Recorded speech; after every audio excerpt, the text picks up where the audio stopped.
So today we will be leaving Wisconsin, heading west, and I'll be obviously in 3 states again today talking with the American people about the stakes of this election and the opportunity that we, the American people, have to chart a new way forward. I will comment on the former President Donald Trump's remark about women and whether they like it or not.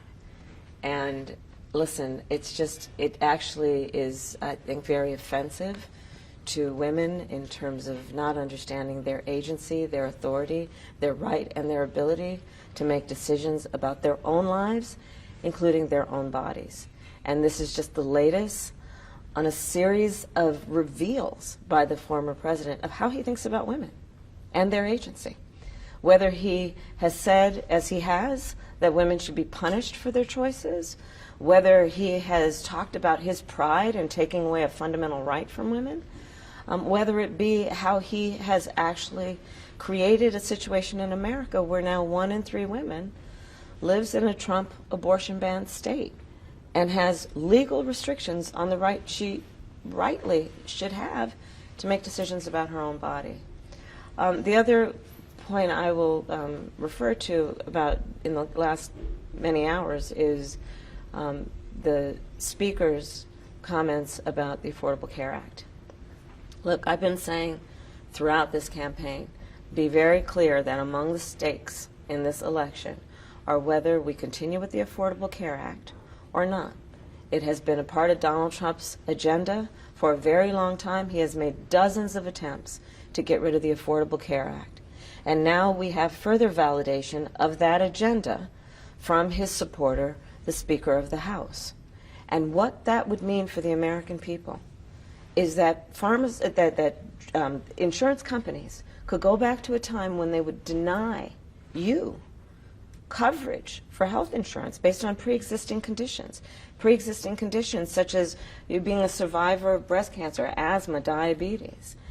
And what I know is that the American people, regardless of who they're voting for, know the importance of the Affordable Care Act, as it is also called Obamacare, in terms of expanding people's coverage to health care based on a fundamental principle that I hold deeply. Access to health care should be a right and not just a privilege to those who can afford it. So there's still a lot of work to do, but each day I think that there are also indications that we are receiving from my opponent that verify, validate, and reinforce the fact that, one, he is not going to be fighting for women's reproductive rights. He does not prioritize the freedom of women and the intelligence of women to make decisions about their own lives and bodies. And health care for all Americans is on the line in this election as well. I'll take your questions. Dan? Oh, yeah. You know, since the beginning stages of your campaign, you've described yourself as an underdog. That language is gone from your speech now. Has something changed in how you're feeling? No, listen, I am putting it all on the field. And it's going to be a very tight race. And I'm running like the underdog, because we are. Donald Trump's been running for the last decade. I've been in this race about 3.5 months. And the stakes are so high. But I've been saying for quite some time, regardless of what the polls say, we are going to win. I do believe that. Because I do believe that this is a choice about 2 very different directions for our country. And the choice being offered by Donald Trump is about going backward, about a constant emphasis on degrading the American people and our capacity, versus a track that is about bringing the country together, knowing we have more in common than what separates us, and we should have a plan, which I do, to actually get things done, including bringing down the cost of living for people, investing in our small businesses, expanding access to health care, investing in American industries, including the future of American industries and American workers. So there you go. Well, So you talked about what the former president said being offensive to women. I think it's offensive to everybody, by the way. Well, that was my question. Yeah. The sort of hyper-masculinity that he is talking about, what do you think about it possibly resonating with men and male voters specifically? You've been following me, and you will see that in the tens of thousands of people who attend our rallies, which is an opportunity to talk about the issues, to talk about the future of our country, right? There are men, women, young people, people of every race, every background. One of the points I think that is a point of pride for everyone who attends, and including myself, is that our campaign really is about bringing people together, people of very different and diverse backgrounds, around a common theme that is about love of country, defending the Constitution of the United States, and investing in our future, and rejecting the notion that we are divided or that should be acceptable, that we would be divided as a nation. So I'm very proud to have the support of men, women, young people, people of every background.